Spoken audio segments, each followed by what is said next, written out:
Baik, bismillahirrahmanirrahim. Assalamualaikum warahmatullahi wabarakatuh. Selamat siang, Bapak Ibu sekalian. Sebelumnya saya ucapkan terima kasih banyak atas waktu yang sudah Bapak Ibu sekalian serta mungkin rekan-rekan mahasiswa barangkali ada yang turut hadir ya dalam acara seminar online series ke-42 yang pada kesempatan kali ini bertajuk pembaharuan model riset kuantitatif kausal melalui penggunaan variabel mediasi dan moderasi. Saya rasa ini akan sangat bermanfaat sekali buat kita semua, baik untuk rekan-rekan dosen maupun rekan-rekan mahasiswa untuk bisa membantu. Mungkin ada yang sedang bingung begitu ya, mau risetnya bagaimana, atau mungkin ada yang sedang mentok nih mengerjakan skripsi, risetnya lagi mentok, ini harus diapain. Nah, semoga dengan online seminar pada kali ini akan memberikan pencerahan-pencerahan baru, paling tidak teman-teman sekalian ada satu tempat yang kita bisa berdiskusi bersama-sama. Sudah hadir bersama dengan kita Bapak Teguh Widodo selaku pembicara, tapi sebelum kita memulai acara ini, agar semuanya berjalan dengan lancar, mari kita berdoa terlebih dahulu, berdoa menurut agama dan kepercayaan masing-masing, berdoa dipersilakan.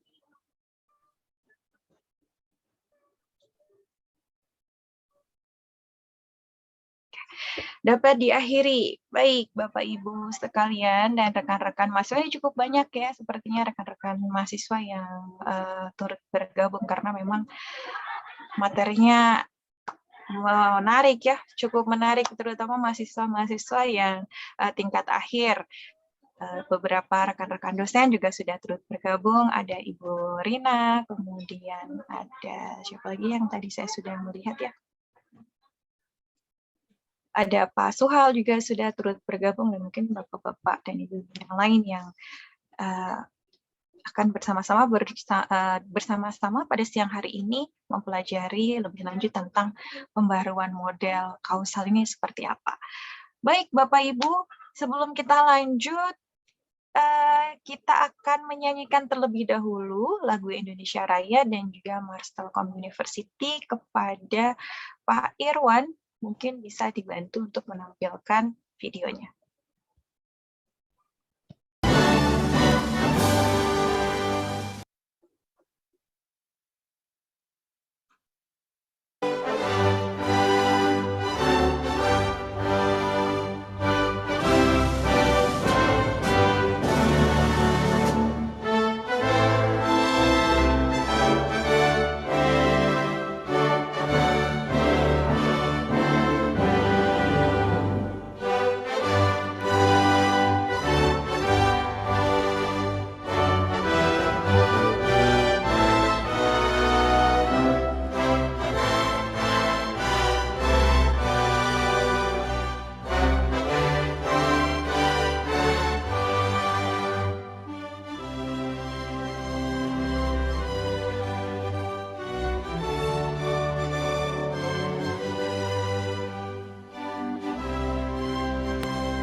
Telkom University, sinergi bangun negeri, maju dalam ilmu pengetahuan, satukan tekad bersama, padukan langkah, bawa bangsa bangsa menuju garis depan. Raih cita raju asa sing-singkan lengan, tingkatkan inovasi unggulan dan prestasi, semua demi keluhuran bangsa, masyarakat adil sejahtera. Laksanakan pendidikan dengan semangat pengabdian, ciptakan kehidupan gemilang. Telkom University, kebanggaan Pertiwi, maju dengan karya, berperan bagi bangsa, bagi Indonesia, bagi dunia.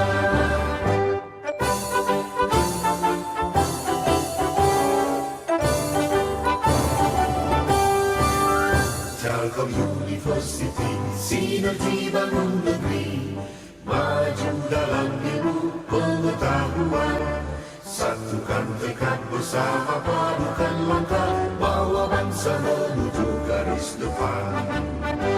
Raih cita raju asa sing-singkan lengan, tingkatkan inovasi unggulan berprestasi, semua demi keluhuran bangsa, masyarakat adil makmur sejahtera. Laksanakan pendidikan dengan semangat pengabdian, ciptakan kehidupan gemilang. Telkom University, kebanggaan Pertiwi, maju dengan karya, berperan bagi bangsa, bagi Indonesia, bagi dunia.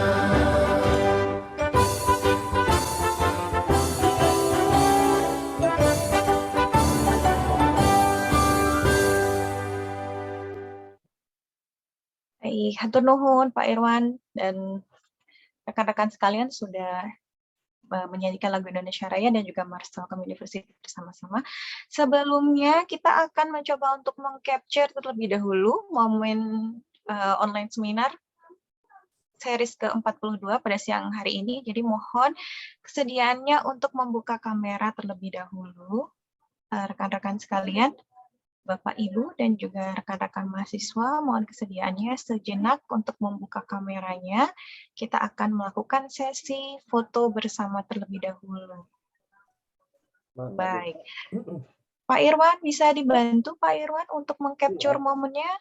Mangga, oke. Untuk screen pertama, 1, 2, 3. Oke, screen kedua, 1, 2, 3. Oke, mangga, selesai.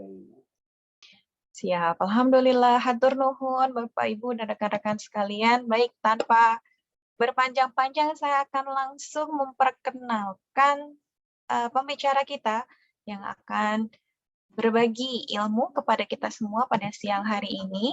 Beliau adalah Bapak Dr. Teguh Widodo, salah satu dosen di Fakultas Ekonomi Bisnis Telkom University. Ini award-nya, saya mulai dari award-nya dulu, karena pas waktu saya pertama kali membaca CV-nya beliau juga langsung terengah-engah dengan award-nya ya. Beliau adalah the best professor in applied science from CMO Asia tahun 2017.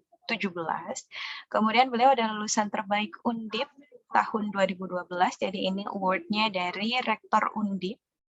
Kemudian beliau adalah lulusan terbaik Sustim 135A dari Direksi Telkom tahun 2006, lulusan cum laude MM 2006 dari UNEJ, Universitas Negeri Jember, dan mendapatkan award dari Wakil Presiden Republik Indonesia untuk sistem manajemen K3 pada tahun 2006. Gitu ya, jadi Masya Allah banyak sekali award-nya. Pendidikan beliau sudah jelas ya tadi, beliau mendapatkan gelar S1-nya itu dari STT Telkom untuk bidang teknik telekomunikasi, kemudian bidang ekonomi dan development study-nya itu dari Universitas Terbuka. Jadi double degree ya untuk S1-nya, kemudian S2 beliau melanjutkan di Universitas Negeri Jember untuk jurusan Magister Manajemen, konsentrasinya di bidang manajemennya. Kemudian melanjutkan S3 itu di Universitas Diponegoro untuk jurusannya adalah ekonomi, konsentrasinya di manajemen juga. Jadi memang pakarnya lah ya di manajemen ya.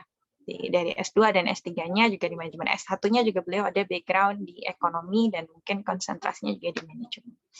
Kemudian area penelitian dan juga mengajar beliau itu ada di business process management, kemudian ada strategic management, business management, organizational management, telkom business management, management and organization, sama ekonomi and marketing. Teman-teman, rekan-rekan sekalian mungkin yang sudah pernah diajar sama beliau pasti sudah kenal ya, sudah tidak asing lagi dengan Pak Teguh, dan mungkin beberapa sudah pernah mendapatkan bimbingan dari beliau gitu ya, melalui mungkin anak-anak bimbingan Pak Teguh di tugas akhir, jadi sudah lebih kenal dengan beliau. Baik, tanpa berpanjang-panjang, kita akan langsung persilahkan kepada Pak Teguh. Assalamualaikum Pak Teguh. Waalaikumsalam warahmatullahi wabarakatuh. Sehat Bapak hari ini? Alhamdulillah. Baik.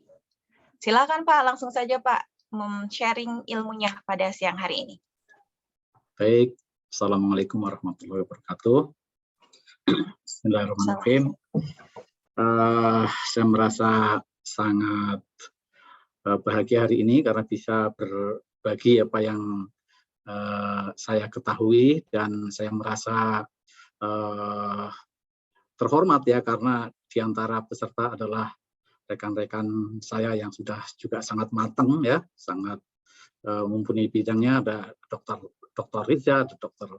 Rina Pasaribu ya, ada mungkin beberapa rekan dosen yang lain yang saya nggak sempat melirik ini gambarnya. Siang ini memang agak rawan ya, karena sudah baru Jumatan gitu ya, baru makan, sedang ngantuk-ngantuknya, tapi saya berusaha introduksikan semangat ya, semangat dari saya, mudah-mudahan mengalir ke teman-teman semua, ke para mahasiswa semua, dari mahasiswa semua, atau seluruhnya yang mengikuti seminar ini. Baiklah, saya akan share ya, akan share file supaya langsung bisa dimulai.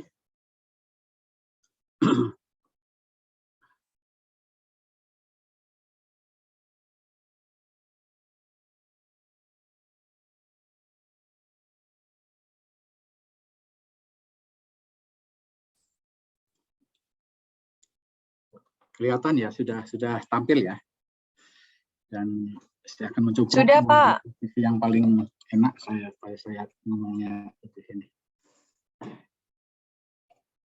Baik, jadi sengaja saya mengambil topik ini ya, karena saya rasa pertanyaan-pertanyaan mahasiswa ya sejauh ini yang berinteraksi dengan saya itu ya, itu memerlukan sebuah pemahaman ya tentang sebuah model riset atau research model. Nah, research model ini kemudian tentunya dengan semakin berkembangnya ya, semakin berkembangnya riset yang dilaporkan ya, kita akan tahu bahwa model-model riset saat ini sudah sangat advance ya, sudah memanfaatkan semua hampir teori-teori statistik ya, digunakan untuk melengkapi atau untuk mensolusikan model-model riset yang ada ya. Kalau kita buka atau kita membaca terutama di jurnal-jurnal yang Q1 ya, itu riset-riset yang berbau sebab akibat ya, riset kuantitatif yang berbau sebab akibat, itu hampir semuanya memanfaatkan kecanggihan ini ya, kecanggihan alat-alat statistik seperti software PLS, Amos, Israel dan sebagainya. Karena apa? Karena model-model yang dikaji itu merupakan sebuah model yang memiliki interrelasi yang kompleks ya. Satu saat sebuah variabel menjadi variabel bebas, tapi pada sisi yang lain dia menjadi variabel terikat. Nah, jadi anteseden atau variabel-variabel di belakang sebuah variabel yang menjadi penyebab itu membentuk sebuah hubungan yang sangat kompleks gitu ya. Nah, sehingga hanya bisa disolusikan atau bukan hanya bisa ya, ahli statistik ya seperti Joreskov, kemudian Doll dan sebagainya itu ya mengembangkan aplikasi-aplikasi ya untuk membantu itu ya yang kemudian kita kenal sebagai model SAM. SAM untuk yang akan disolusikan dengan berbagai macam alat statistik tadi. Jadi kembali lagi kalau kita melihat state of the art dari sebuah tema ya itu bisa dipastikan itu membentuk atau berupa sebuah model yang kompleks, model yang membentuk model struktural. Ya. Baik, untuk membatasi pembahasan ya, saya bagi menjadi 5 ya presentasi ini ya, hipotesis dan novelty, research dan theoretical gap, maksudnya research gap dan theoretical gap ya, kemudian penyelesaian research gap, kemudian pembaharuan model, dan solusi melalui SAM, melalui SAM dengan software PLS. Nah, sengaja saya pilih PLS karena dari beberapa pengalaman saya menjumpai penelitian-penelitian yang di MBTI ini ya kebanyakan menggunakan PLS, sehingga saya gunakan PLS. Namun tidak menutup kemungkinan ya kita juga bisa menggunakan macam LISREL atau AMOS. Ya, PLS sendiri ada War PLS, ada Smart PLS. Itu tergantung kita ya, yang mau menggunakan. Baik, riset-riset yang menggunakan pengujian hipotesis ya itu biasanya pada model yang berupa sebab akibat, ya, cost and effect analysis. Nah, kalau kita perhatikan ya pada penelitian-penelitian S1 dan juga diploma ya, saya amati di ilmu terapan ya tempo hari itu meskipun dia katakanlah misalnya di perhotelan ya, dia juga menelitinya tentang cause effect ya sebab akibat. Walaupun bentuknya lebih sederhana ya seperti analisis faktor misalnya. Nah, dan biasanya mahasiswa hanya mengambil begitu saja dari kakak tingkat ya, kakak tingkat. Nah, merupakan penelitian replikasi.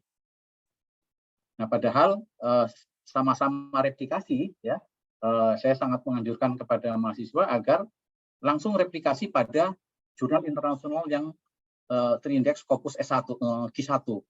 Karena itu sangat ketat ya ininya ya. Seleksinya. Sehingga kita bisa mendapatkan sebuah model yang state of the art gitu ya. Yang model yang terkini yang dimana seperti apa sih para pakar hari ini bicara tentang suatu hal ya. Misalnya katakanlah purchase decision gitu ya. Maka kita harus mempelajari ya, harus membaca jurnal tentang purchase decision yang ditulis terakhir oleh pakar dalam bidang itu gitu. Ya pakar-pakar bidang itu kan citasinya udah ratusan itu ya, bahkan mungkin ada yang sampai ribuan. Jadi nggak disangsikan lagi gitu. Nah, begitu naik ke S2 ya, ke S2 sebetulnya masih boleh ya penelitian replikasi. Namun tetap saja diharapkan ada modifikasi-modifikasi, ada perubahan-perubahan model sebagai sumbangan ya, karena penelitian untuk sains itu kita diharapkan bisa menyumbangkan body of knowledge ya, bisa berkontribusikan perbaikan body of knowledge. Jadi sebelumnya seperti apa, maka kita kritisi ya, kita kembangkan pemikiran baru ya dari teori-teori yang mungkin dari sisi bidang lain gitu diterapkan ke situ dan sebagainya. Nah, jadi harus ada ekstensi gitu ya, ekstensi. Nah, ini S3 juga sebagian masih ada yang seperti itu ya. Nah, dan jurnal-jurnal Q1 ya, jurnal-jurnal Q1 itu masih seperti itu. Jadi ya mungkin sekitar dari misalnya ada 5 variabel, ada 1 atau 2 variabel baru yang memang diperlukan untuk melengkapi model itu. gitu ya. Nah, kalau sudah lebih baik lagi ya, ada pembaruan model. Modelnya betul-betul baru ya, new model. Nah, itu biasanya di Q1 ya, dan juga disertasi S3. Baik. Nah, kita mengamati beberapa peluang pembaruan ya, sehingga mendapatkan novelty. Novelty yang tingkatnya paling tinggi adalah teori. Tapi kalau teori ini tentu saja penelitiannya tidak sederhana ya, memerlukan waktu yang lama ya, karena harus mengkritisi sebuah teori lama untuk kemudian kita sanggah dan kemudian kita introduksikan sebuah konsep baru yang untuk minta diuji berkali-kali gitu sehingga menjadi teori. Melalui misalnya minimal melalui proposisi ya. Jadi di bawahnya teori adalah peluang kita membuat proposisi yang baru. Proposisi yang baru itu misalnya apa? Misalnya kita bicara inovasi gitu ya. Hanya bicara inovasi. Nah, inovasi ketika kita mempelajari ya jurnal-jurnal tentang inovasi kemudian dikaitkan dengan kinerja dan sebagainya, itu banyak derivasi dari itu ya. Misalnya dengan kita menggali tentang pembelajaran ya, maka inovasi yang dihasilkan menjadi beda gitu. Ada pembelajaran tingkat 1 menghasilkan inovasi yang sifatnya operasional, pembelajaran tingkat 2 ya mungkin bisa mampu modifikasi, nah, pembelajaran tingkat 3 menghasilkan inovasi yang bisa melakukan transformasi. Nah, sehingga menghasilkan variabel-variabel baru ya. Misalnya operational innovation atau misalnya modified innovation atau transformational innovation. Nah, itu ya. Dengan kita mengintroduksikan teori yang lain, kita padukan ke situ, kita bisa menghasilkan berbagai macam variabel baru, turunan dari inovasi. Nah, lebih rendah dari itu konsep. Ya, mungkin proposisi ini merupakan satu kewajiban ya. Kalau diundi wajib itu harus mengusulkan sebuah proposisi ya sebelum masuk mengusulkan sebuah hipotesis pada proposisi. Di situ kita mendefinisikan hal-hal baru ya yang belum pernah didefinisikan sebelumnya. Nah, lebih rendah dari itu konsep. Konsep ini yang sering kita lihat misalnya mengenai konsep marketing ya. Marketing ada purchase intention misalnya. Konsepnya seperti apa gitu ya. Nah, kita bicara di level konsep itu aja. Tidak mengusulkan sebuah proposisi yang baru. Nah, ini juga peluang ya. Peluang kalau kita mau masuk ke konsep. Nah, yang mau kita bicarakan hari ini adalah ini ya, model. Dan yang paling rendah metodologi ya, misalnya penelitian sebelumnya itu metodenya ada menggunakan teknik samplingnya beda gitu ya, dari yang convenient misalnya sekarang menjadi misalnya stratified random stratified sampling misalnya. Nah, itu juga boleh gitu ya, tapi itu rendah. Nah, saya mengambil ini yang model ya, pembahasan hari ini model. Dan saya nggak membahas dalam tentang yang 3 di atas ini dan juga tidak di bawah. Jadi karena waktunya singkat ya, saya masuk hanya ke model. Nah, model apa sih sebenarnya model? Model itu adalah sebuah kesatuan konsep ya, satu kesatuan konsep yang kemudian bisa dituangkan secara verbal, bisa dituangkan secara gambar, bisa dituangkan secara matematik atau statistik gitu. Ketiga-tiganya kalau bisa ketiga-tiganya bisa kita sampaikan ya model itu menjadi model riset. Nah, di kita ya di MBTI itu sering disebutnya sebagai kerangka penelitian. Ya, tapi kalau di jurnal-jurnal Q1 namanya sudah riset model. Nah, bagaimana kita bisa menghasilkan sebuah peninjauan baru ya, tinjauan baru dari sebuah model. Pertama, mungkin juga ada fenomena manajemen, ya, fenomena manajemen yang belum pernah dibahas, ya. yang perlu pernah dibahas, misalnya fenomena tentang kepuasannya meningkat, ya, mestinya kan loyalitasnya itu meningkat juga. Nah, tetapi ini tidak terjadi. Ya, itu fenomena di situ kita ini berangkat dari fenomena di misalnya di satu perusahaan dia melakukan secara rutin itu survei kepuasannya bagus meningkat, tapi toh banyak sekali yang masih ini ya masih meninggalkan perusahaan itu ya, churn gitu dalam istilah di Telkom. Nah, itu untuk S1 sampai di situ. Nah, untuk S2,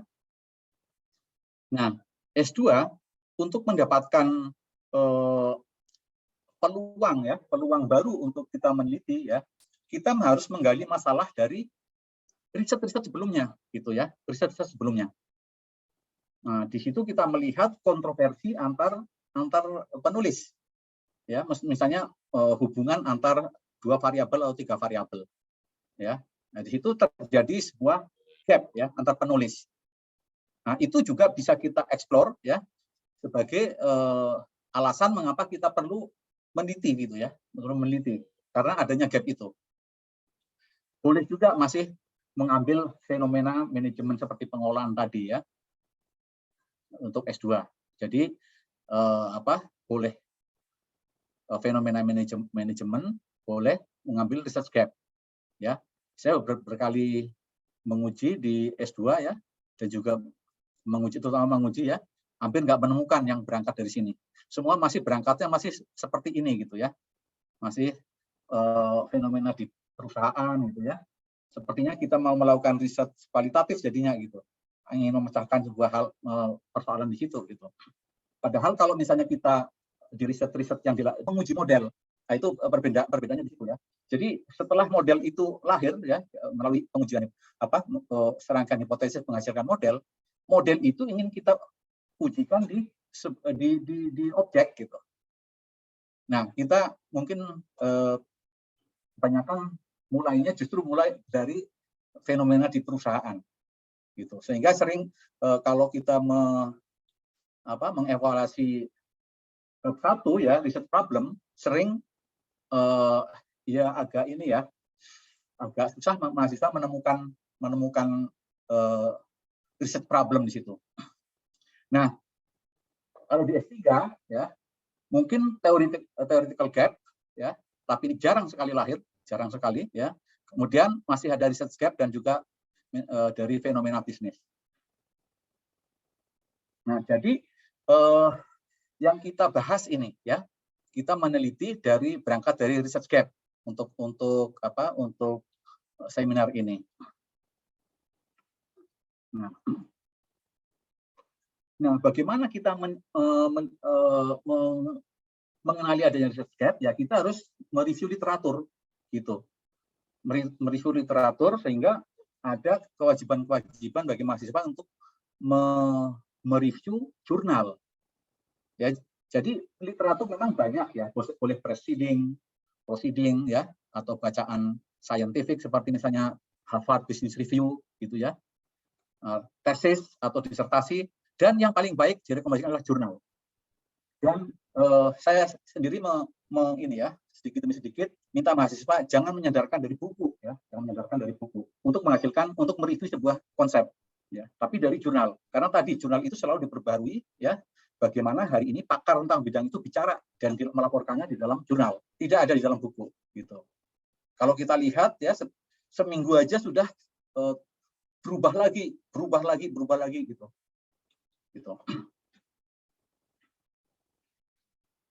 Nah,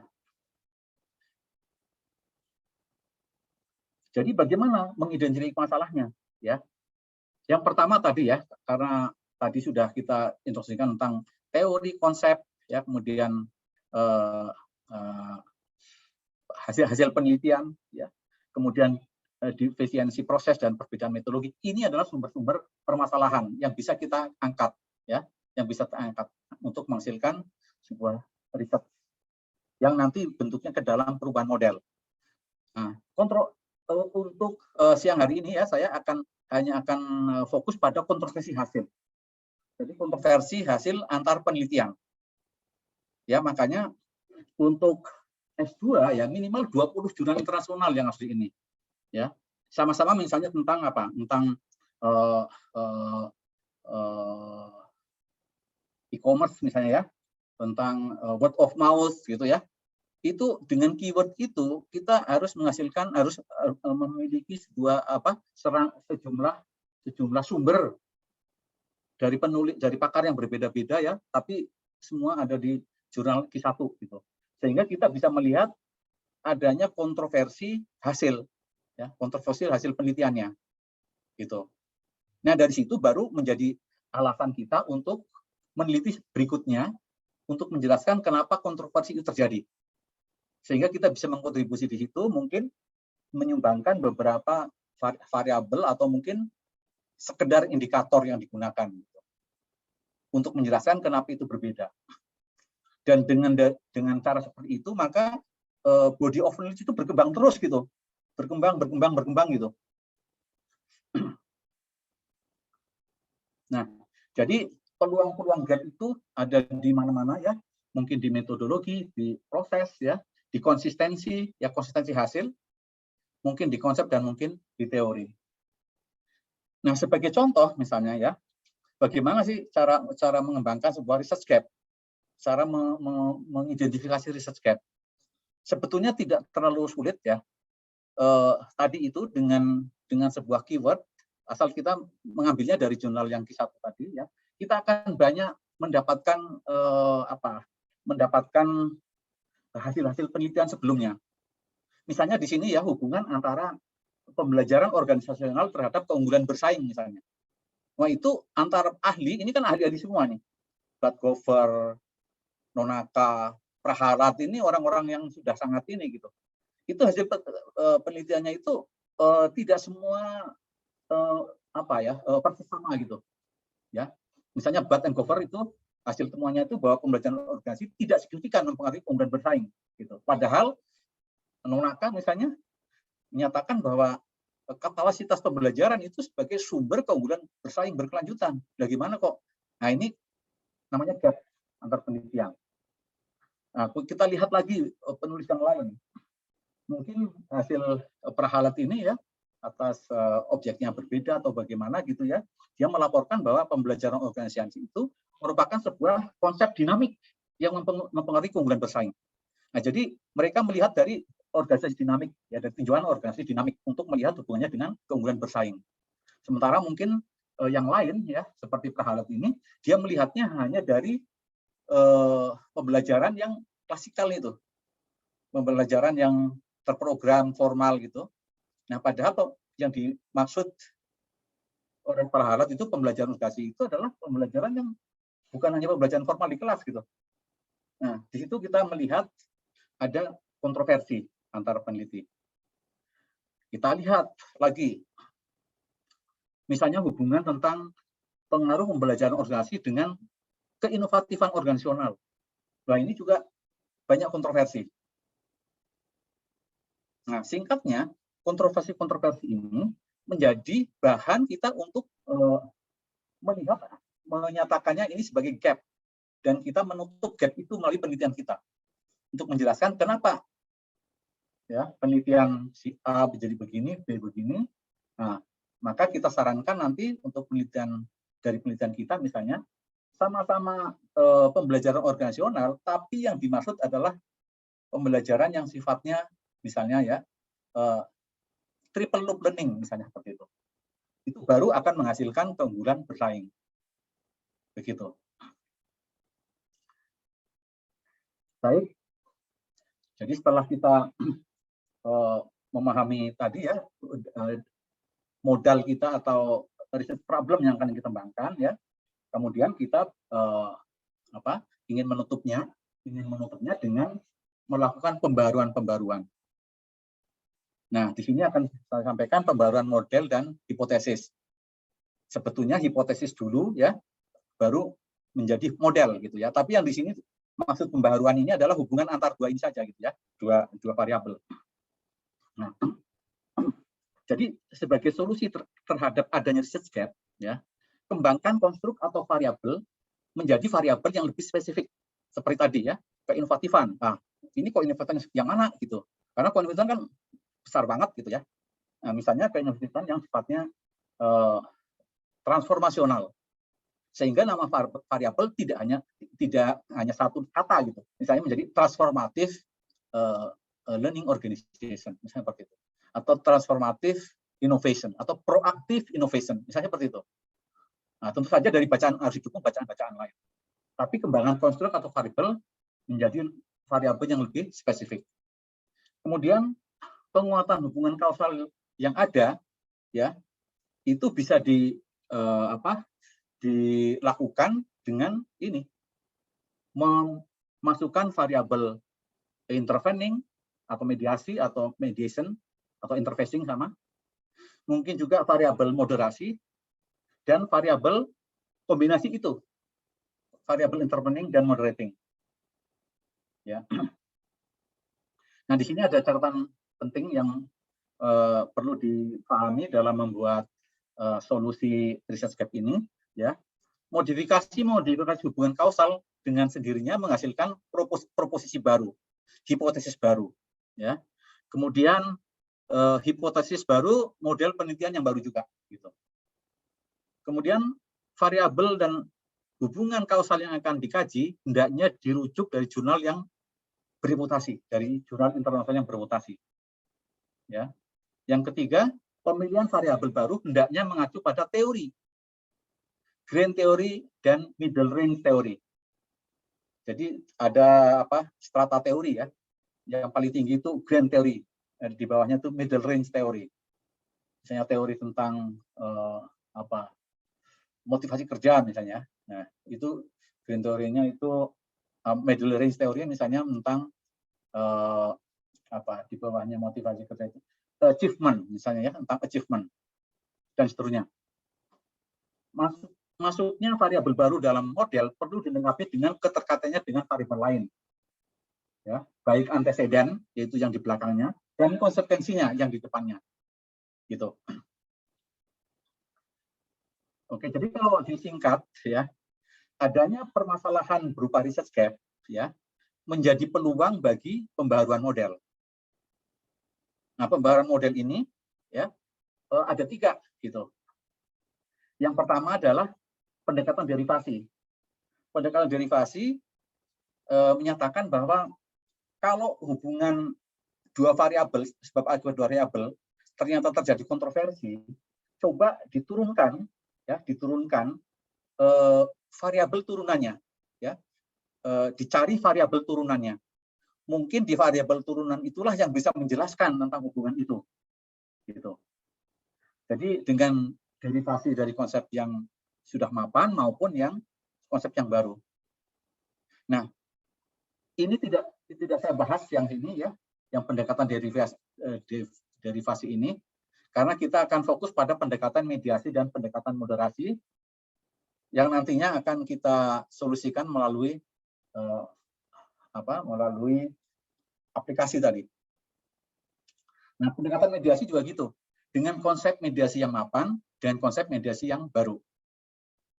Moderasi juga gitu, dengan konsep moderator yang moderasi yang mapan dan dengan konsep moderasi yang baru. Nah, tapi ingat ya, pembaharuan model ini memerlukan pengembangan pemikiran. Ya, jadi kita harus melakukan kritik terhadap hasil-hasil sebelumnya.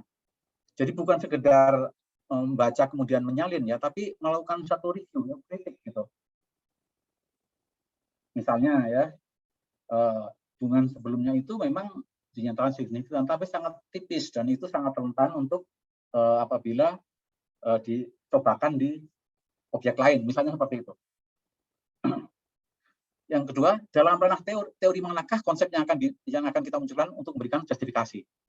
Tentu saja dalam hal ini kita harus masuk ranah teori tentang marketing, ya, teori tentang marketing.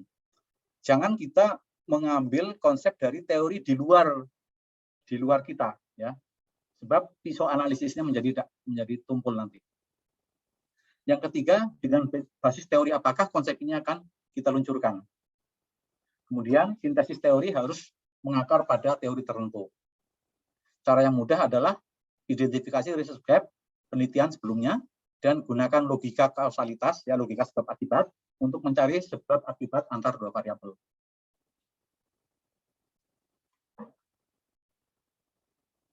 Ya, jadi kalau memilih teori, ya pahami mana teori. Katakanlah misalnya teori tentang customer culture theory misalnya, customer culture theory itu kita pahami betul gitu ya. Baru kita lihat isu utamanya apa, kemudian elemen-elemen teorinya apa, kemudian interpretasi atas makna teori tersebut, ya, sehingga kita bisa tadi itu mengambil mana yang mungkin bisa digunakan untuk dimodifikasi gitu. Nah, seperti ini pada disiplin marketing ya, service dominant logic, ya, customer culture theory, ya, kemudian self congruency theory. Nah, self congruency theory itu antara lain mengatakan bahwa kenapa seseorang itu akhirnya mengambil keputusan membeli itu karena ada cocok dengan aku kita ya, aku banget gitu. Itu diterapkan di sini misalnya. Nah, itu kita pahami teorinya, kemudian kita lihat elemen-elemennya. Untuk manajemen konflik misalnya, kita mendasarkan dengan resource based view of the home theory. Gitu. Jadi bangunan model berpikir ilmu manajemen itu ada disiplin induk, ada disiplin pelengkap. Oke, sekarang saya masuk ke pembaharuan model. Variabel derivasi ya. Ternyata saya siapkan ya, tapi sedikit aja ya, karena ini perlu pemahaman teori yang cukup lama. Jadi struktur teori itu yang paling tinggi itu teori ya, di bawahnya itu proposition, yang bawahnya lagi hipotesis. Misalnya teori tentang motivasi kerja, ya, itu teori. Proposisinya ya mungkin hubungan antara konsep A konsep B. Konsep A misalnya tentang reinforcement, konsep B-nya misalnya tentang performance misalnya atau habits. Nah, itu masih tingkat proposisi. Nah, tingkat hipotesis itu namanya level empirik ya. Kalau ini level abstrak. Nah, level empiriknya ya misalnya mengangkat bahwa jumlah bonus itu ya berpengaruh terhadap jumlah kunjungan atau kinerja pemasaran misalnya seperti itu. Nah, itu strata-strata teori. Jadi kalau dibilang misalnya vegetasi misalnya, ini buah, kemudian ini pisang gitulah. Atau ini hutan, ini pohon, ini ranting. Nah, pembaharuan model dengan variabel derivasi. Tadi sudah sedikit saya singgung, misalnya hubungan antara innovation dan performance. Tadi di contoh tabel kontroversi, ada kontroversi, ya. Terdapat kontroversi antar peneliti. Nah, misalnya penelitian Jono 2019, Budi 2011, Iwan 2020, itu hasilnya tidak sama tentang mempelajari hubungan itu. Ya, inovasi organik terhadap kinerja organisasi itu hasilnya nggak ada yang sama. Ada yang berpengaruh positif, ada yang berpengaruh negatif, ada yang tidak berpengaruh. Nah, maka ya untuk pembaharuan model, nah ini menjadi peluang ya. Ini hanya riset step kan, menjadi peluang kita mengembangkan variabel baru. Misalnya innovation. Innovation tingkat apa? Gitu pertanyaannya. Ya. Jadi pengembangan dari variabel innovation itu bisa berupa mungkin inovasi kelompok, kan ada di dalam organisasi inovasi kelompok. Ada inovasi individu, kan ada individu. Ada inovasi operasional yang sifatnya ya untuk perbaikan-perbaikan, misalnya membuat alat yang sederhana gitu untuk membantu operasional misalkan gitu kan. Kemudian mungkin juga ada inovasi yang sifatnya organisasional transformatif. Seperti misalnya ya kita melakukan transformasi organisasi misalnya. Nah, jadi inovasi ini bisa diderivasi dengan menjadi beberapa variabel. Kalau inovasinya turun, variabelnya ini juga turun ya kinerjanya. Kinerjanya kinerja kelompok, kinerja individu, kinerja pelayanan, kinerja sustainable competitive effectiveness yang berhubungan dengan organisasional transformatif misalnya. Seperti itu.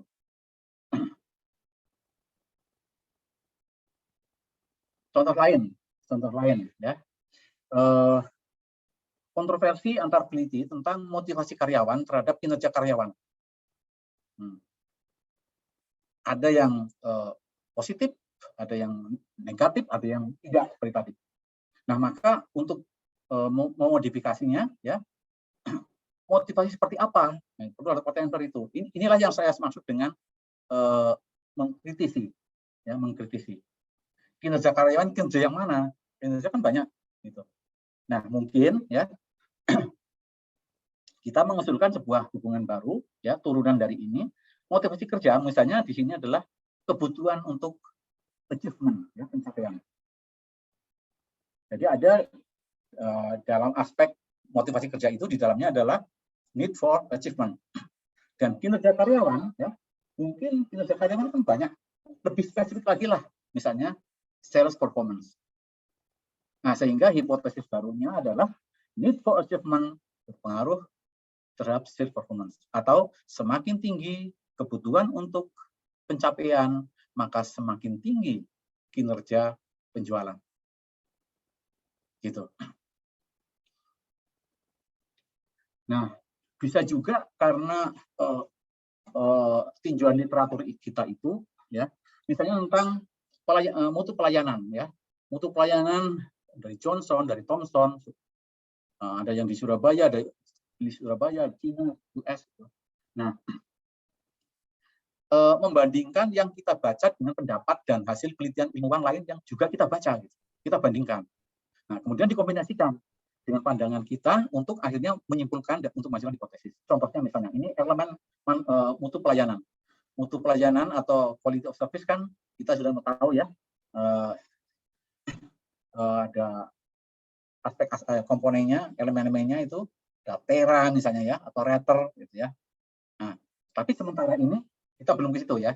Ini hipotesis dalam tingkat ini kita sudah bisa, ya, dari bacaan ini kita bisa mengambil hipotesis semakin tinggi mutu pelayanan maka akan semakin tinggi kepuasan konsumen. Jadi ada konsep tentang mutu pelayanan dan ada konsep tentang kepuasan. Nah, kemudian digabungkan menjadi sebuah hipotesis. Nah, ini elemen mutu pelayanan, ya, rater, ya, responsiveness, assurance, ya, tangible dan seterusnya, ya. Nah, ada elemen dari konsep lain, elemen kepuasan pelanggan, ya. Kepuasan pelanggan ada senang, komplain, keluhan, ya. Ini ditulis oleh Kohli, Slater, Kotler, ya, dan sebagainya. Nah, maka dari kombinasi bacaan ini, ya, akhirnya kita melihat bahwa ada hubungan antara empati dengan tidak ngomel, ya, bukti dengan senang, ya, maksudnya bukti kan, ya, tangible, ya, dengan rasa senang. Nah, sehingga bisa melahirkan hipotesis semakin tinggi mutu pelayanan maka semakin tinggi kepuasan pelanggan. Oke, ini termasuk yang derivasi. Sekarang kita masuk ke yang variabel mediasi. Nah, seperti ini. Sementara kita sebut mediasi tunggal, ya, karena hanya ini. Nah, yang perlu tolong diperhatikan, ya, terutama mahasiswa yang sedang skripsi, ya. Kalau kita mengusulkan sebuah mediasi, ya, C ini, aturan yang harus dipegang adalah C ini, ya, variabel C ini bukan bagian dari A dan bukan bagian dari B. Gitu. Seperti misalnya apa? Ini nanti bisa dilihat ini, ya.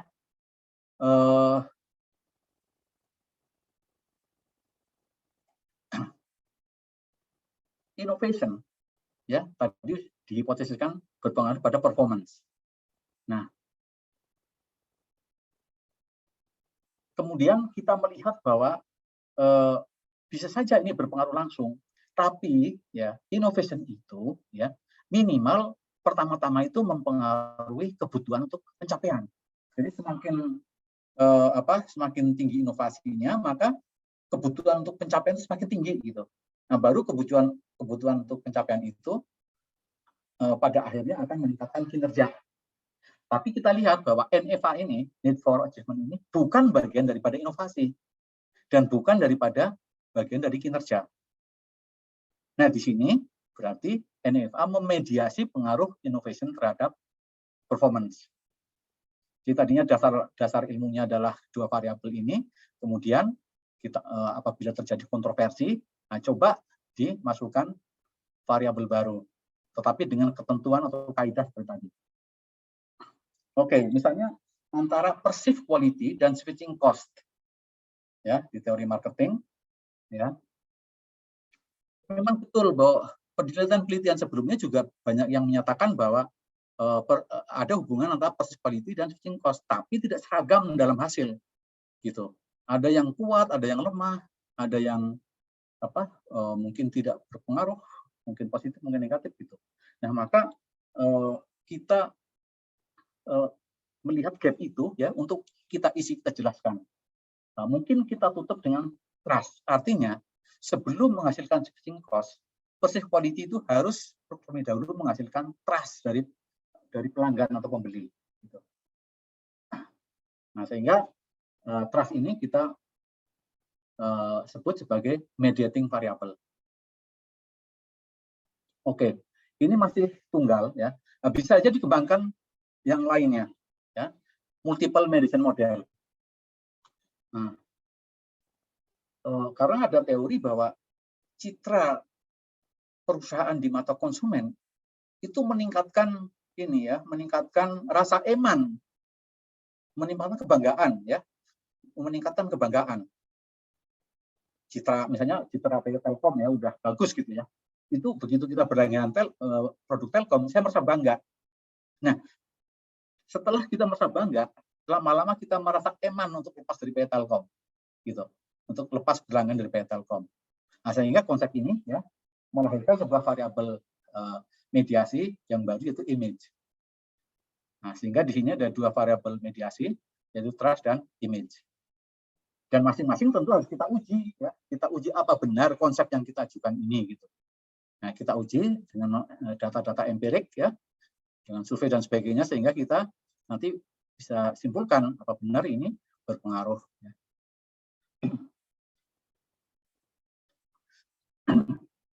Nah, bisa saja dikembangkan lebih jauh lagi ya. Perceived quality, trust. Trust tadi ke switching cost ya. Tapi switching cost ya dengan adanya rasa beban yang tinggi untuk pindah itu akan menghasilkan loyalty. Ya, customer loyalty.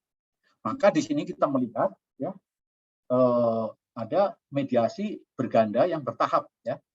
Bertahap seperti ini. Bahkan kita melihat bahwa tentunya dari bacaan-bacaan lain bahwa antara citra dan trust itu sulit dibedakan antara yang mana yang duluan gitu. Apa trust duluan atau citra duluan gitu. Setelah citranya baik menghasilkan trust atau setelah percaya kemudian menghasilkan citra gitu. Nah, akhirnya kita usulkan ya sebuah hubungan yang resiprokal. Ini apa hubungan resiprokal apa itu? Bolak-balik gitu ya, bolak-balik seperti ini. Baru kemudian kita diuji. Nah, kemampuan kita menghasilkan ini semua ya, ini adalah sebuah novelty. Suatu sumbang pemikiran kita mengenai model. Ini namanya model, ya, model-model ini. Model. Nah, contohnya juga misalnya perceived quality, ya, itu juga bisa berkaitan dengan getok tular ya, dari mulut ke mulut. Misalnya jam Rolex itu ya, itu walaupun iklannya nggak setiap saat dilihat di mana-mana, tapi dari mulut ke mulut orang menyatakan bahwa punya jam itu memberikan personal value loh. Fungsionalnya mungkin sama lah. Personal value dan mungkin social value. Nah, akhirnya kita sisipkan di sini sebagai variabel intervening sebelum masuk ke word of mouth, ya, social media word of mouth. Dan kalau itu tercapai maka akan meningkatkan purchase intention. Nah, kerja-kerja kita menghasilkan pemikiran itu kemudian dimasukkan ini namanya kita mengkontribusi dalam body of knowledge.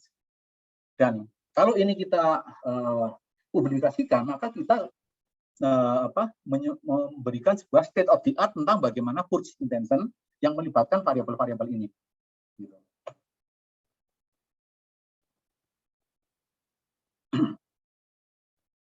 Nah, ini sedikit pengembangan ya, pengembangan supaya kita memudahkan mengembangkan sebuah model ya. Jadi dalam manajemen itu ada sistem manajemen. Pola pikirnya adalah input, proses, output gitu. Inputnya misalnya berupa sumber daya, marketing aset, kapabilitas, hubungan, ya, skill dan lain-lain. Nah, bagi perusahaan itu kemudian menjadi apa ya? Menjadi inputan untuk diproses ya, sehingga bisa proses of quality planning, proses of relationship, proses kualitas implementasi strategi dan sebagainya. Dan apabila ini dilakukan di dalam perusahaan, maka akan menghasilkan ini, ya, nilai penjualan, volume penjualan dan seterusnya. Nah, jadi hubungan sebab akibat itu bisa kita ambil dari cara berpikir ini. Contohnya ini. Nah, contohnya ini. Tadi kapabilitas rancang bangun produk, ya, itu input. Gitu. Dan outputnya, kita coba outputnya dulu aja, itu jelas kinerja pemasaran. Tapi sebelum itu ada proses internal di dalam manajemen pemasaran. Ada kemampuan untuk sensing proses, ya, kualitas marketing sensing proses. Kemudian ini mempengaruhi kualitas proses perancangan produk. Nah, dari sini akan meningkatkan diferensiasi produk, ya. Jadi produk akan meningkatkan kinerja pemasaran. Jadi begitu cara kita menghasilkan sebuah variabel mediasi.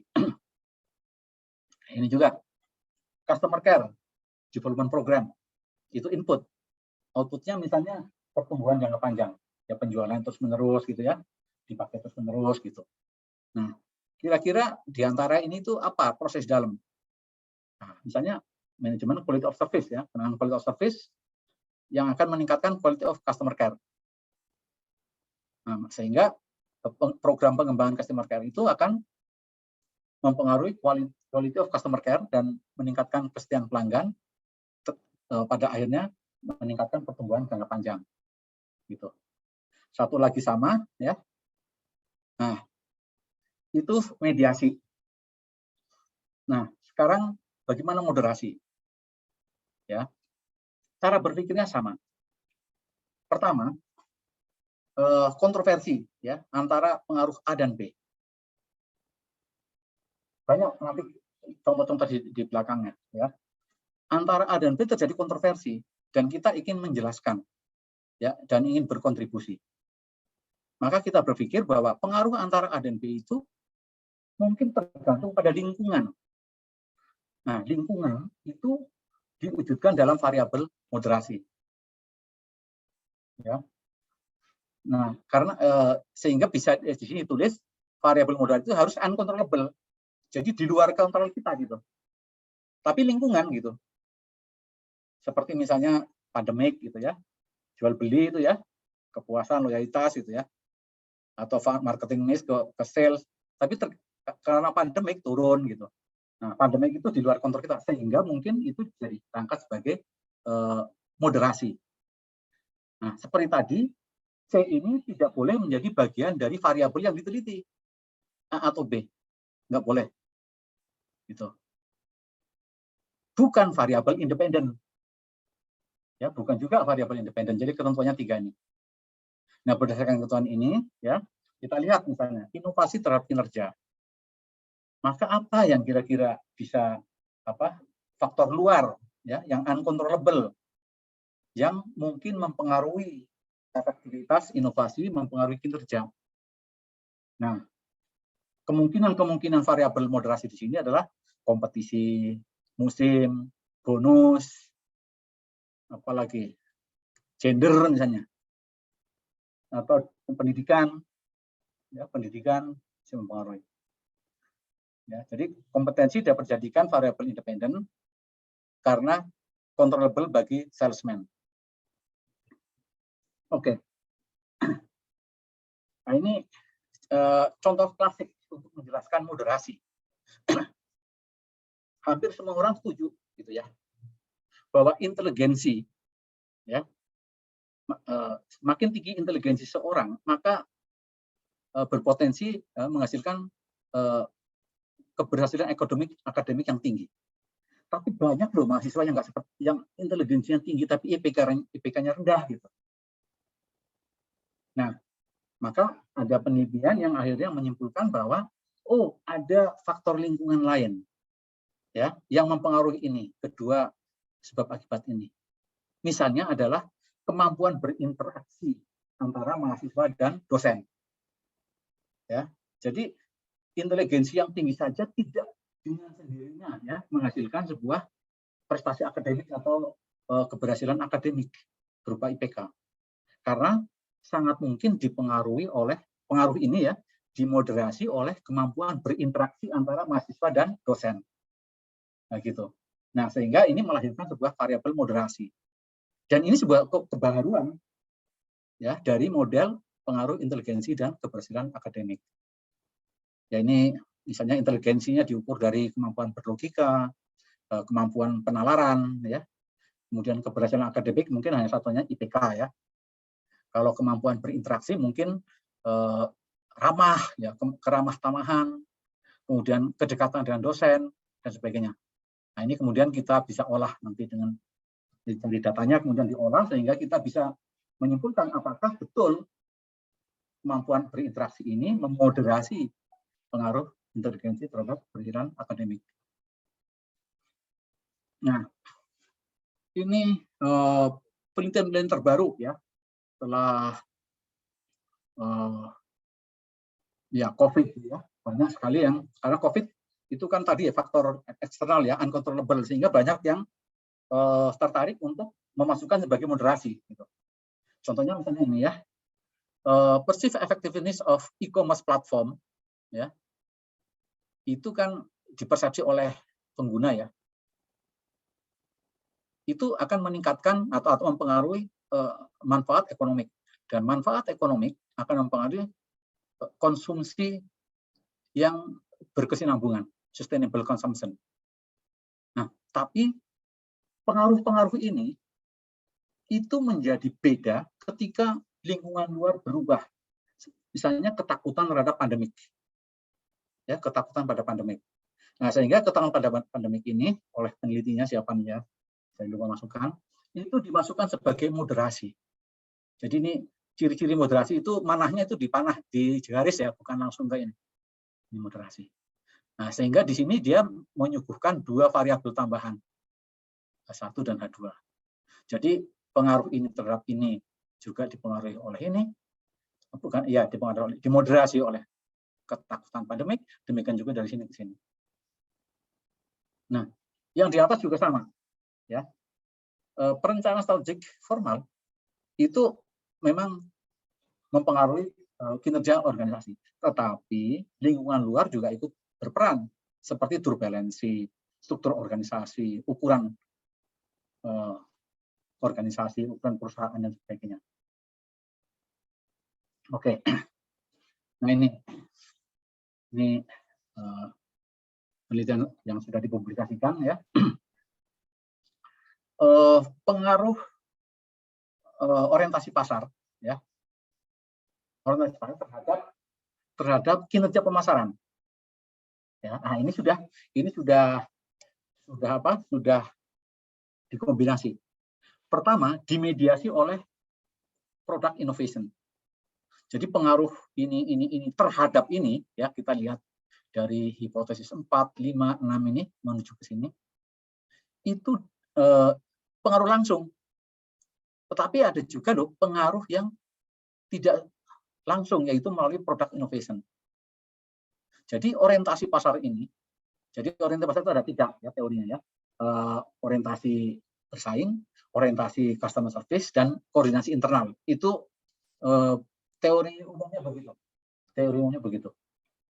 Nah, kalau semakin tinggi perusahaan itu berorientasi pada pasar, meningkatkan kinerja pemasaran gitu.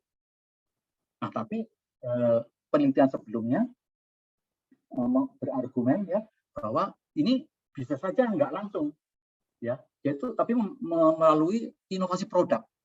Dengan adanya orientasi pasar, meningkatkan inovasi produk, baru inovasi produk meningkatkan kinerja pemasaran. Nah, Bapak, saya, ya. Mohon maaf, Bapak, waktunya sudah habis. Kita mau masuk ke sesi tanya jawab. Tanya jawab. Oh, saya minta 5 menit ya. Siap, Mangga, silakan Pak. Saja. Karena saya gini, saya sebetulnya mau masukin ke ini apa? Menginikan ke SEM-nya. Oh, siap, 5 menit. Enggak? Ya. Bisa sih Pak, 5 menit lagi silahkan. Paling nanti tanya jawabnya jadi lebih singkat. Jadi saya lompat ya. Ini bahannya nanti bisa dibaca. Ya, bahannya bisa dibaca. Ingin saya bedakan antara yang SEM dan yang bukan SEM gitu ya. Kalau yang seperti ini ya, walaupun ini marketing mix banyak sekali ya, sampai X berapa itu mempengaruhi ini, kelihatan banyak, tapi ini bukan SEM ya, ini bukan model SEM, karena semua langsung hanya satu persamaan aja ya, hanya satu persamaan ini. Nah, tapi walaupun hanya sedikit, ya mana ya, saya lewati juga ini. Nah ini misalnya ya, misalnya sedikit, tapi ada mediasi ini ya, maka kalau dimodelkan persamaannya menjadi dua susun ya, sehingga disebut persamaan struktural atau equation model. Jadi pertama adalah Z sama fungsi ini dan fungsi ini, yang kedua Y fungsi ini gitu.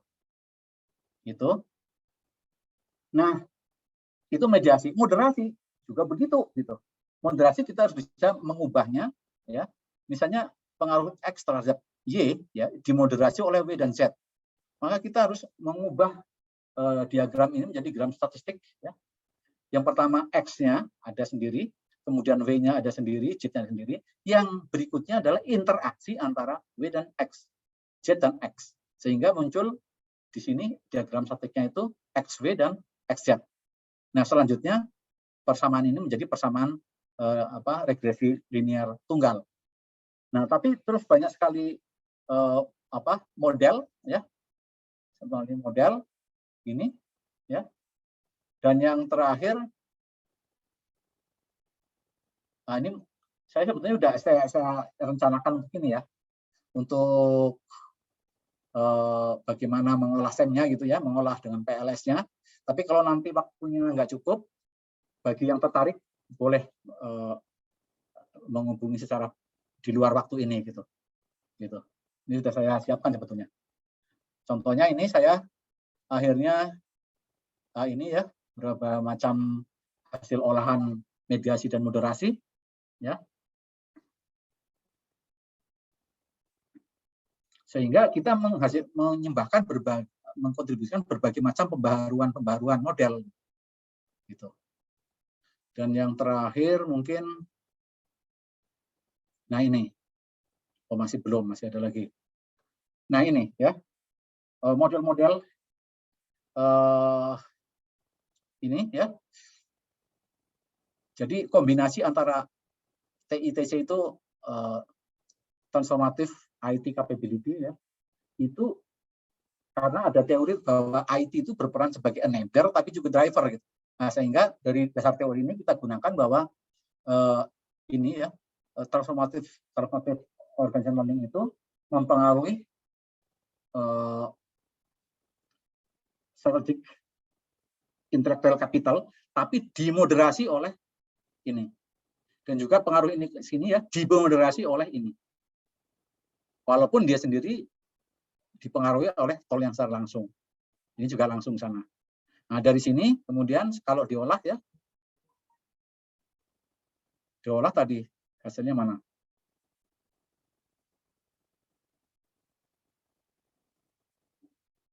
Nah, tadi kok udah hilang.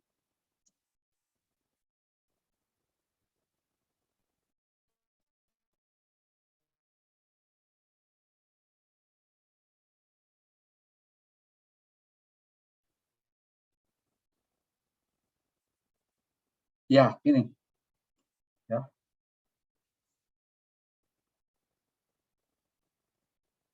Nah, ini. Sehingga secara tadi metodologis kita bagaimana kita memasukkan mediasi dan moderasi, tapi juga kita bisa menyelesaikannya dengan membuktikannya dengan pengolahan data gitu ya. Artinya moderasi itu efek atau berperan apabila ya nanti T-value dari variabel interaksi ini, hasil moderasi tadi, itu signifikan. Baik, saya kira itu ya, karena waktu ya. Tapi mungkin nanti berjalan sambil tanya jawab. Silakan. Baik, terima kasih banyak Pak Teguh. Ini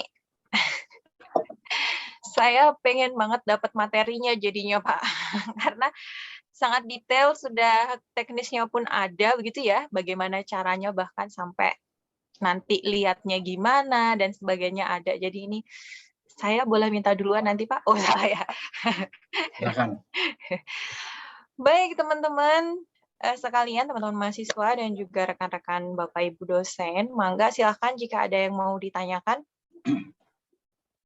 Oke, ini ada dari Pak Rafki. Pak Rafki mau langsung bertanya atau mau saya bacakan saja?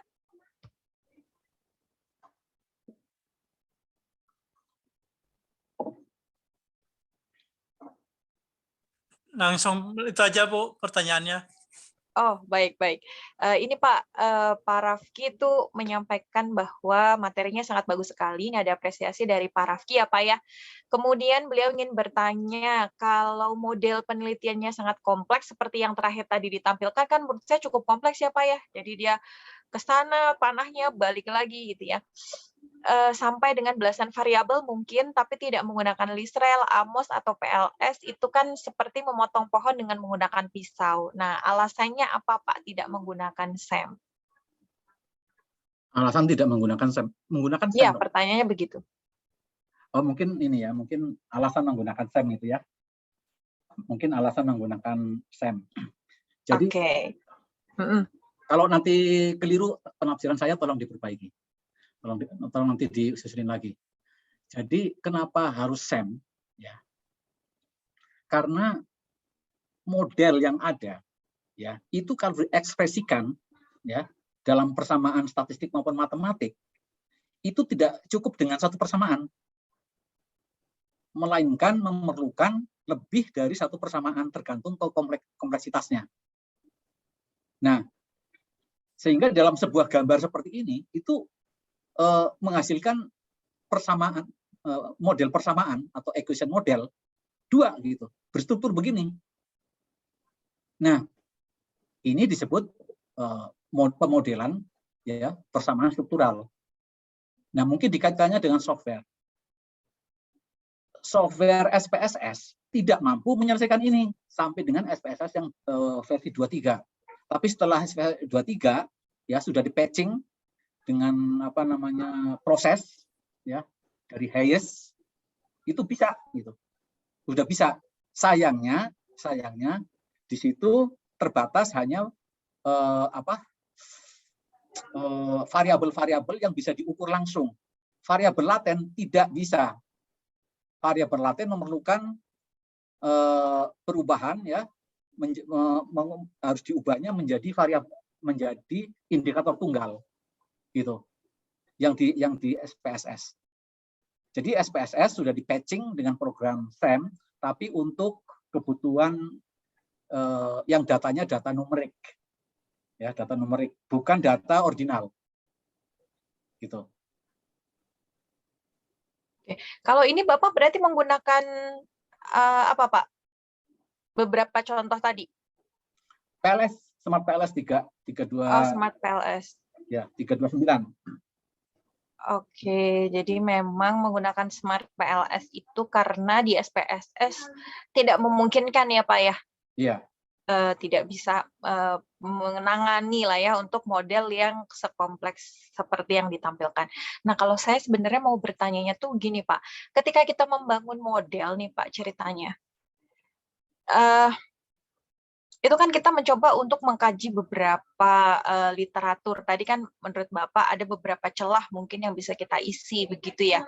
Nah, kalau misalnya kita scratching variabel begitu Pak, artinya variabelnya itu kita coba cari-cari, oh ternyata dari hasil tadi kan ada berdasarkan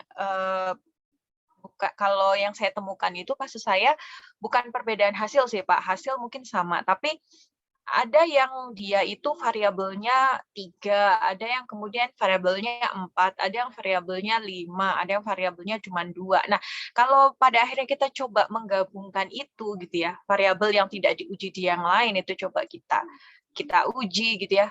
Itu memungkinkan nggak Pak kalau kita membangun model yang seperti itu? Ya, ya. Tadi saya ingatkan ya, ketika kita membangun model itu harus ada dukungan teori yang memadai bahwa itu memang akan berhubungan atau berpotensi berhubungan atau elemen-elemennya itu berhubungan gitu. Seperti tadi teori mengenai apa itu ya? Itu ada elemen misalnya stress quality, ada elemen empati misalnya. Nah, itu sehingga menjadi berkembang lagi, bisa berkembang lagi empati ini disebabkan oleh apa gitu. Kalau kita masih bicara di tingkat yang self-qual misalnya, itu kan kayaknya itu variabel exogenous, itu variabel independen yang sudah mapan gitu. Tapi ketika kita breakdown menjadi elemen-elemennya, masih memungkinkan terjadinya sebuah perubahan gitu. Mungkin diubah, mungkin mengubah gitu. Gitu. Tapi yang perlu diperhatikan, statistik itu kan alat ya. Kita diwanti-wanti jangan chatting by number. Ya, chatting by number itu seperti mengukur pengaruh pengaruh katakanlah misalnya pengaruh tumbuhnya pohon di depan rumah dengan penerimaan mahasiswa baru gitu, jumlah yang daftar gitu. Itu memang kalau diukur mungkin akan ada korelasi gitu ya, tapi kan nggak ada dukung teori gitu. Logika sebab akibatnya nggak jalan. Nah, penjelasan itu yang diperlukan, penjelasan untuk menjustifikasi bahwa variabel itu dipengaruhi atau mempengaruhi apa. Kalau kita kembangin lagi juga boleh gitu. Seperti tadi ya, yang terakhir itu pengaruh perceived effectiveness PPEEP itu ya, mempengaruhi economic benefit ya. Itu kan menggunakan moderasi misalnya di situ fear ya. Pandemic fear.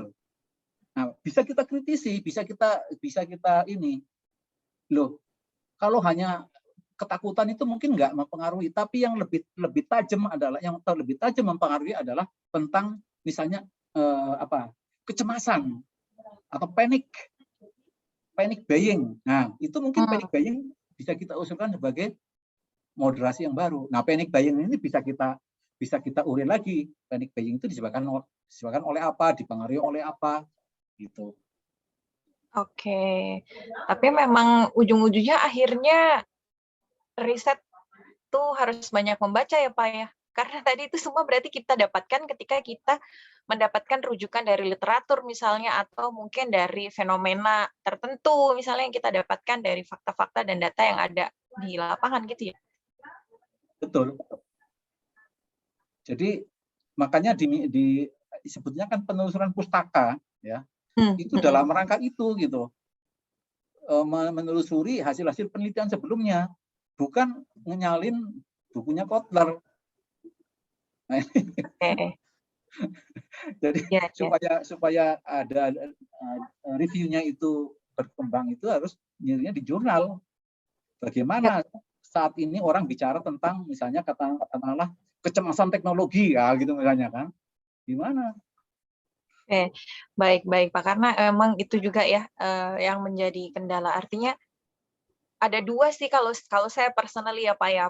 Pertama itu berarti di pembangunan modelnya, artinya kita harus benar-benar mencari rujukan, menelusuri pustaka dengan seksama begitu sampai membangun model. Nah, kalau permasalahan kedua mungkin di technical itu ya yang tadi itu Pak, gimana caranya ketika kita udah punya model, contohnya modelnya kompleks, ini gimana nih, kita harus menggunakan tools apa dan seterusnya, nanti gimana proses dan lain-lain. Nah itu juga akhirnya jadi kendala, nggak tahu sih kalau saya jadi gitu Pak, jadi kayak habis gitu udah dapat modelnya keren, habis itu ngujinya gimana nih ngujinya, toolsnya harus pakai apa nih, nah gitu. Baik, Bapak Ibu, rekan-rekan sekalian, ada yang mau menyampaikan pendapat, pertanyaan, atau hal yang ingin didiskusikan, mangga?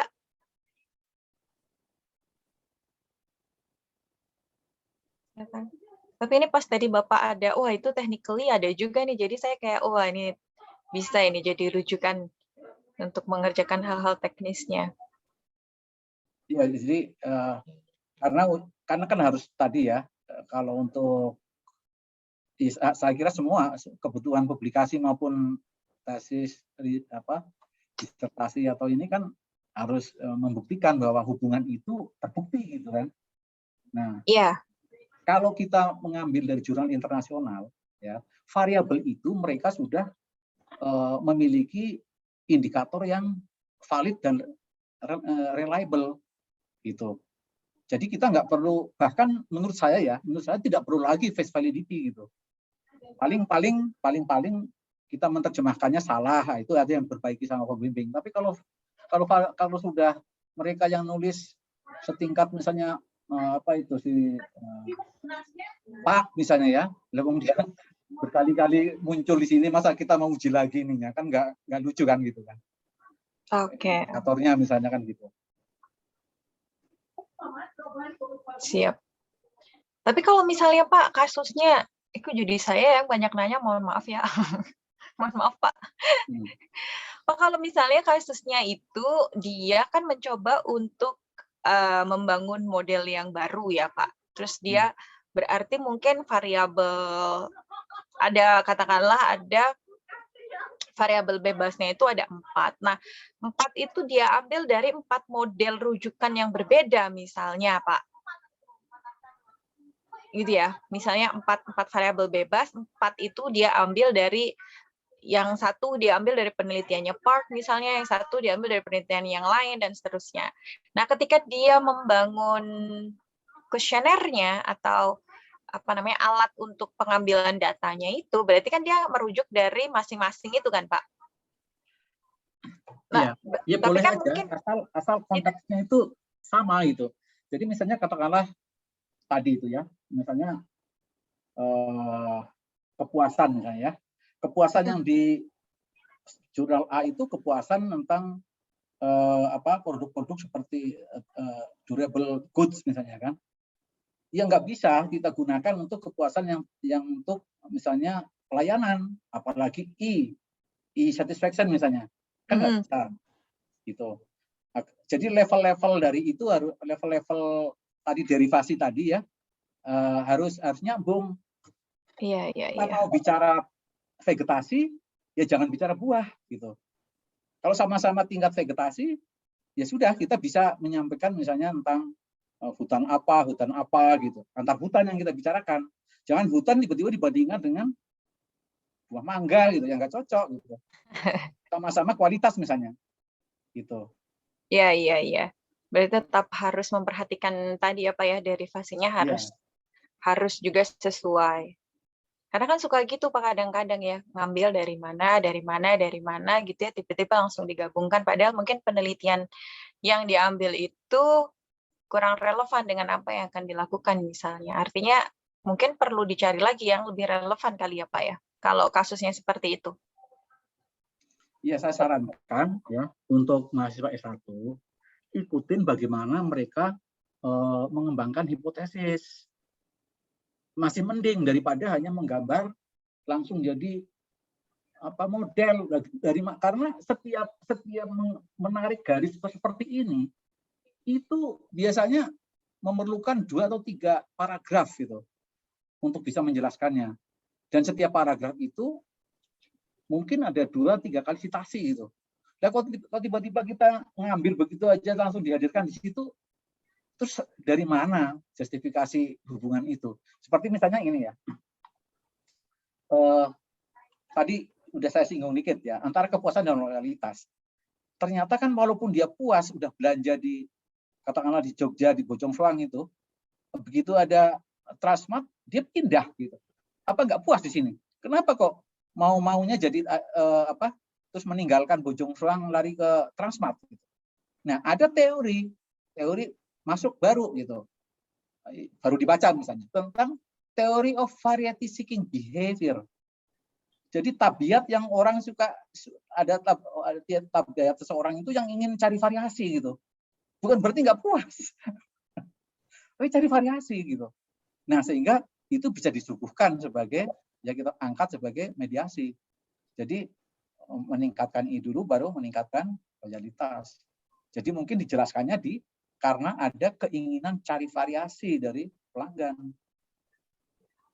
Oke, berarti ini kesimpulannya nih Pak ya, saya mau mengkonfirmasi, takutnya saya salah menarik kesimpulan. Berarti hipotesis itu dibangun dari penelusuran pustaka, bukan diturunkan dari model penelitian atau research framework. Betul ya Pak ya? Betul, 100. Oke, jadi artinya hipotesis dulu, kita penelusuran pustaka, kita mencoba merumuskan hipotesis, dari hipotesis kita coba bangun, berarti kerangkanya, research framework-nya seperti apa gitu ya Pak ya? Iya. Alurnya. Jadi, hipotesis 1 misalnya dari variabel 1 dari X ke Y, hipotesis 2 dari Y ke Z, hipotesis 3 dari X ke Z. Oh, kalau itu digabungkan menjadi begini. Nah, itu kan gitu. Iya, iya. Ini ada baru kita cari hipotesisnya apa tuh. Dan ini nariknya atau apa dasarnya kan gitu. Ya, karena kan kadang suka keliru gitu Pak. Kadang kita mencoba untuk udah dapat nih misalnya seringkali kan gitu ya, rekan-rekan mahasiswa biasanya lebih banyak direplika memang kalau untuk S1 ya Pak. Sehingga model itu atau research framework itu sebenarnya sudah ada dari awal, sudah ada gambaran lah akan seperti apa, sehingga sudah ada gambar, oh ini kita mau seperti ini nih, apa namanya, research framework-nya, langsung hipotesisnya lihat panahnya aja, oh panahnya ke sana berarti hipotesisnya ini, tanpa ada penelusuran pustaka gitu. Artinya hipotesisnya itu seolah-olah jadinya diturunkan atau diambil dari research framework-nya begitu. Padahal harusnya prosesnya tuh yang benarnya adalah kita telusuri pustakanya, kita jadinya munculkan dugaan, berarti ya setelah kita membaca banyak hal kita munculkan dugaan, kita bangun modelnya seperti apa. Gitu ya Pak ya? Iya. Kalau kita makanya baca disuruh ngumpulin 5 jurnal internasional itu untuk dibacakan. Itu tujuannya untuk itu gitu. Jadi bagaimana dia di jurnal Q1 gitu ya, itu pasti ya. Nggak ada hipotesis yang muncul begitu saja ya. Pasti minimal 2-3 paragraf. Nah, setelah hipotesis semua dibahas, diajukan, baru kerangka model risetnya seperti ini. Oke. Baik. Rekan-rekan sekalian dan Bapak Ibu, karena waktu juga sudah habis, dari Pak Teguh mungkin ada closing statement terlebih dahulu, Bapak, silakan. Pak Teguh, boleh ini sebentar? Oh, ada yang mau ditanya? Silakan, Pak Riza sih, Bu. Tadi baik, terima kasih Pak Teguh atas penjelasannya dan Pak Bu Eva gitu ya. Jadi memang menarik ya tadi yang disampaikan Pak Teguh lah, saya perlu belajar banyak MATLAB gitu ya. Tapi memang tadi diskusi kita membuat model itu ya pada dasarnya kita tidak membuat model dari nol sama sekali ya. Tadi yang disampaikan Pak Teguh itu paling tidak kita punya modal membuat proposisi Pak ya, variabel 1 berpengaruh dengan itu gitu ya.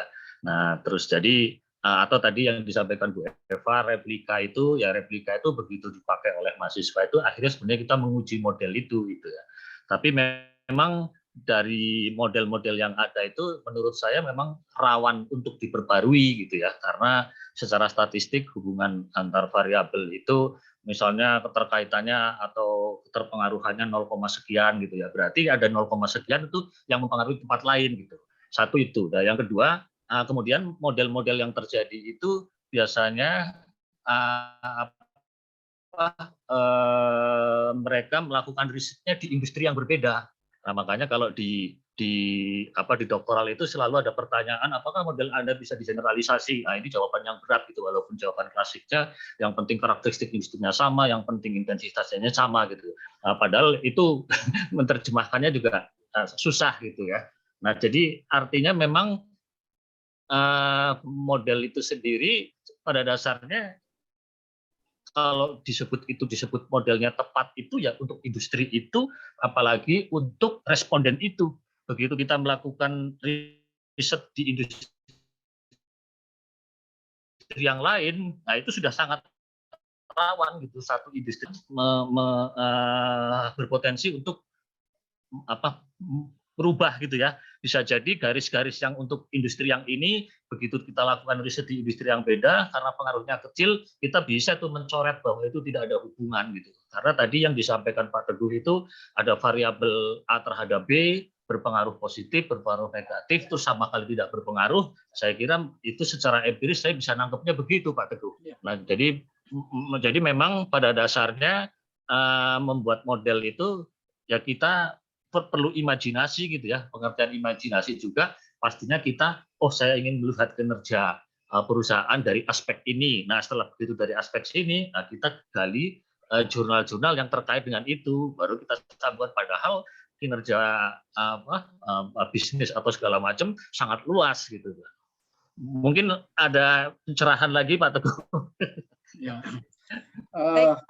Ditanggapi. Kalau ada ini kebetulan antar software itu ini ada keunggulan-keunggulan. Kalau memang berangkatnya dari apakah itu covariance based atau covariance variance based gitu ya. Tapi yang jelas kalau Lisrel itu menguji model yang sudah mapan, itu unggul ya. Sehingga kita melihat apakah data yang kita dapatkan dari ngumpulin dari luar itu menggambarkan gambar model itu apa enggak gitu loh. Itu yang disebut dengan goodness of fit. Nah, kebanyakan ya itu sulit tercapai.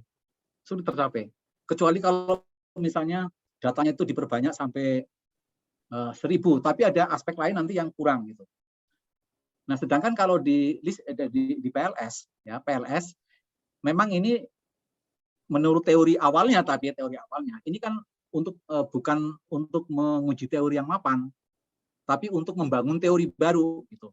Walaupun keduanya sebetulnya sama-sama gitu, bisa untuk memprediksi gitu. Nah, sehingga di PLS itu tidak atau minim parameter untuk mengukur seberapa baik data yang kita kumpulkan itu ya, mungkin dari industri yang berbeda pun gitu ya, itu mencerminkan hubungan-hubungan yang ada di dalam model. Minim itu, hanya ada R square terus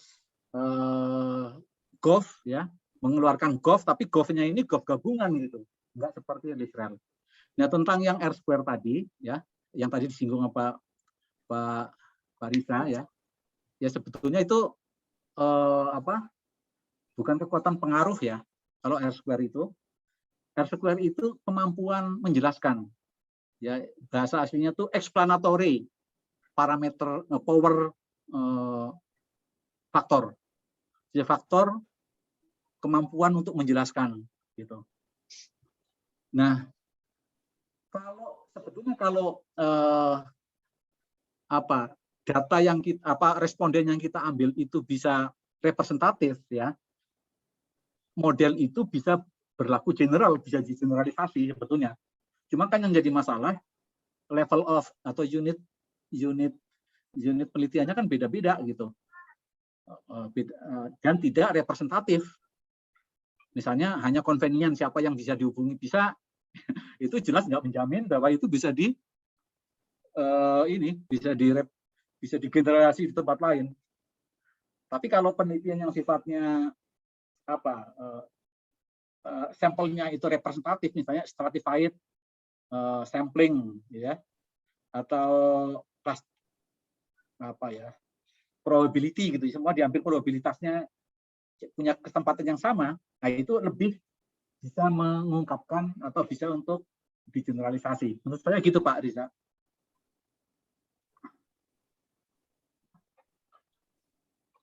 Ya, baik, terima kasih. Gimana Pak Riza? Cukup Bu, terima kasih. Oke, ya, alhamdulillah. Baik, masih ada lagi Bapak Ibu? Ini sepertinya menarik. Saya jadi sebenarnya saya banyak pertanyaan, tapi ya apalah daya, waktu juga yang akan memisahkan. Oke, baik. Sebelum saya tutup, Pak Teguh, silakan closing statement dulu dari Pak Teguh. Mungkin ada yang ingin disampaikan. Ya, baik. Ya, kita di MBTI maupun di MM itu ternyata kita sepertinya memilih ke science, ya. Jadi bukan seperti kalau MM dulu kan MBE ya, kasus case gitu ya. Nah sekarang ternyata arahnya ke science gitu, sehingga pengetahuan tentang ini ya itu mutlak gitu diperlukan. Kalau enggak penelitian kita itu ya agak sulit gitu, sulit untuk naik publikasi gitu. Jadi saya sangat berharap diskusi ini tidak berhenti di sini, kapan saja bisa gitu, supaya hasil riset kita itu bisa menyumbangkan atau mengkontribusi terhadap body of knowledge, bukan semata-mata untuk memecahkan problem perusahaan. Gitu. Kalau studi kasus itu lebih dekat ke situ, memecahkan problem perusahaan, minimal menjelaskan kenapa perusahaan itu kok begini gitu. Tapi ini kan enggak. Kita menguji sebuah model, yang model itu ya dibicarakan di dunia gitu, bukan hanya karena kita ini di sini, enggak. Semua orang pakar-pakar itu membicarakan tentang itu. Nah, kalau kita mau world class university, tentunya riset kita itu kiblatnya ke situ gitu. Saya kira itu aja. Terima kasih. Saya terima kasih atas perhatian ya. Atas pertanyaannya, saya mohon maaf atas kekurangan saya. Billahi taufiq wal hidayah. Assalamualaikum warahmatullahi wabarakatuh. Waalaikumsalam warahmatullahi wabarakatuh. Terima kasih banyak Pak Teguh atas sharing ilmunya, dan tadi ya yang benar-benar di closing statement bahwa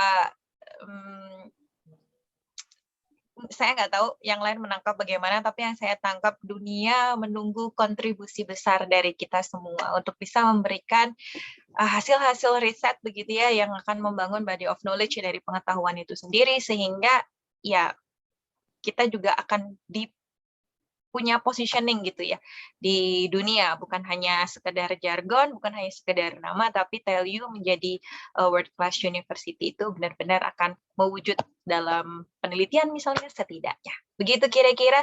Terima kasih banyak rekan-rekan sekalian atas partisipasinya, sudah meluangkan waktu, energi, konsentrasi, semuanya lah ya, untuk dapat menyimak dan bersama-sama berdiskusi di online seminar seri ke-42 pada siang hari ini.